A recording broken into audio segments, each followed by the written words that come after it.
Então, essa seria a forma de representar os algoritmos.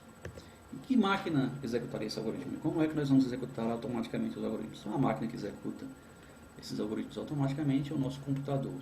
Ele pode ser de propósito geral, quando ele é usado para, não importa que tipo de atividade, qualquer tipo de atividade que um computador possa executar e instalar para executar N tipo de atividades, é um computador de propósito geral, ou pode ser de propósito específico, quando ele está instalado, ele só executa uma tarefa especificamente, embora essa tarefa possa ter pequenas variações, mas ele é feito para executar uma tarefa específica.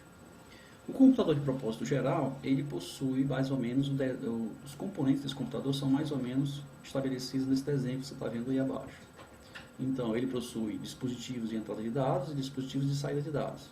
Tipicamente, as unidades de entrada, os dispositivos de entrada de dados são os teclados, né, ou mouses, ou leitores de cartões magnéticos, leitores de fita magnética, leitores de discos magnéticos, leitores em geral, além de leitores de código de barra, também consideradas unidades de entrada. As unidades de saída seriam monitor de vídeo, impressoras, dispositivos sintetizadores de som, desenhos, plotadores gráficos e assim por diante. Qualquer dispositivo que o computador possa usar para mostrar informações aos usuários ou dar vazão à saída de informações. Entre as unidades de entrada e unidades de saída, você tem as unidades central de processamento, né, que seria esse grande retângulo azul, que seria composto pelas unidades de lógica e aritmética, quem faz os cálculos, quem faz as operações aritméticas e lógicas, e a unidade de controle responsável pelo controle do funcionamento do computador, né, precisa de um controle do funcionamento do computador. Aliado às unidades de central de processamento, você tem aí a memória principal. A memória tem um papel importante, ela armazena o programa do computador, aí o algoritmo é colocado em uma linguagem de programação. Esse algoritmo em linguagem de programação é o programa, é aquilo que o computador vai executar efetivamente, e ele armazena também, além do programa, os dados. Tudo isso fica na memória principal do computador, e é lá na memória principal que a unidade de controle vai procurar o programa, os dados, as instruções, e vai orquestrar todo o funcionamento do computador. Então vamos ver agora as estruturas básicas dos algoritmos.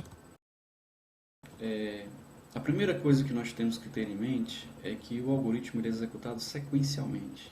Então, a primeira estrutura de um algoritmo é a estrutura sequencial. Então, nós podemos ver aqui que o algoritmo é executado sequencialmente. Ele tem um início e um fim, e as instruções entre o início e o fim se sucedem umas às outras. Então, as primeiras instruções, leia, receba alguma informação, por exemplo, faça algum tipo de cálculo, por exemplo, calcule, né, alguma coisa, por exemplo, escreva, dê saída a essas informações, por exemplo, enfim. Essa é a estrutura sequencial na forma de texto, e aqui nós temos a mesma estrutura na forma de gráfica. Então, nós temos os símbolos, como nós falamos anteriormente, para início e para fim, e em seguida nós temos o símbolo para entrada de dados, receba algum tipo de informação do exterior, tipicamente via teclado ou via leitor qualquer, realize algum tipo de cálculo, depois dê saída a algum tipo de informação, enfim. Então o algoritmo ele é uma estrutura, ele é um texto, digamos assim, que é executado em primeiro lugar sequencialmente.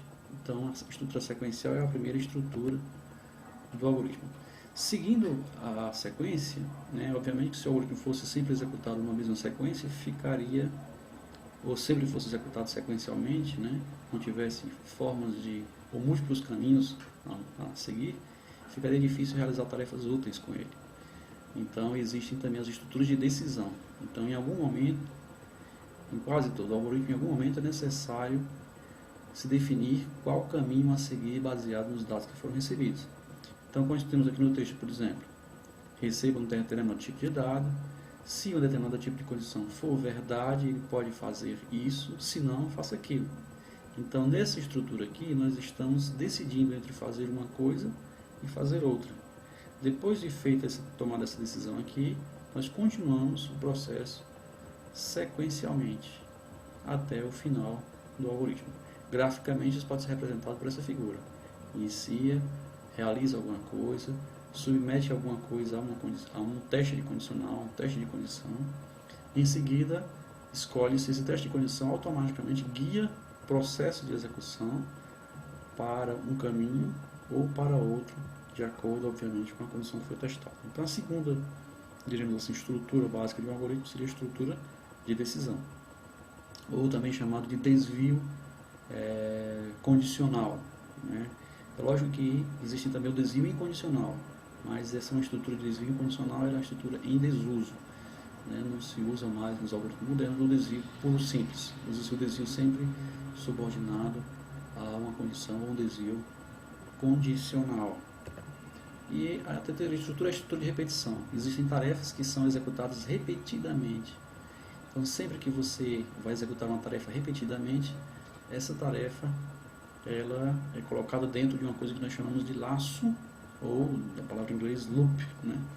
Então, nós podemos, por exemplo, dizer que uma determinada instrução vai ser executada 10 vezes. Então, primeiro, receba alguma informação e repita 10 vezes isso aqui, faça alguma coisa 10 vezes. E, finalmente, essa estrutura aqui dentro nós chamamos de loop ou laço.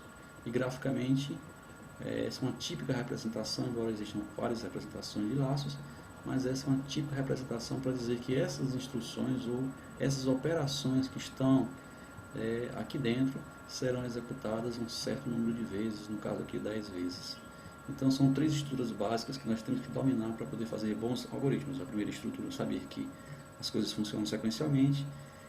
Dentro dessa sequência nós podemos tomar caminhos múltiplos através de desvios condicionais e saber que dentro de um desvio condicional ou dentro de uma sequência nós podemos fazer estruturas repetitivas, umas dentro das outras. Obviamente que eu posso ter dentro de um desvio condicional vários laços, eu posso ter dentro dos laços desvios condicionais e assim por diante. Uma estrutura desse tipo pode estar ou não dentro das outras.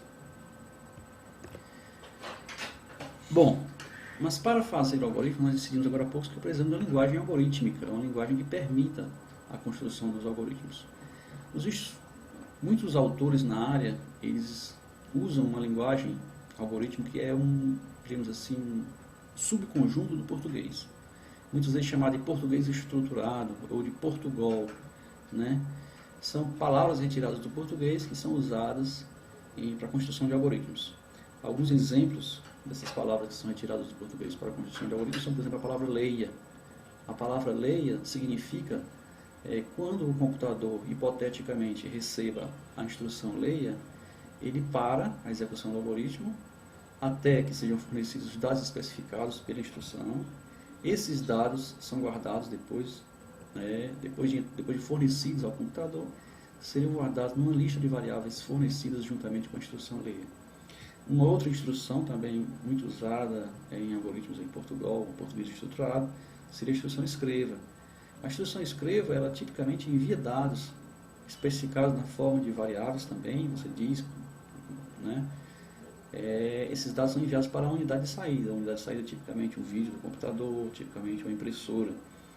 Um exemplo de algoritmo muito simples usando essas instruções seria leia A. A nós chamamos aqui de variável. É uma palavra ou um símbolo que representa uma informação qualquer. Então nós temos leia A é uma informação qualquer, ou seja, isso aqui significa que a partir desse momento o computador deveria parar a execução do algoritmo e simplesmente esperar que seja fornecido aí de alguma forma um valor para A e em seguida escreva A. Então escreva A significa pegar esse valor que ele tem armazenado, que ele representa como A, para imprimir no vídeo ou imprimir na impressora e assim por diante. Isso seria uma forma de mostrar no vídeo ou imprimir na impressora. Bom, então esse aqui é um exemplo de algoritmo utilizando o português estruturado, ou Portugal, certo?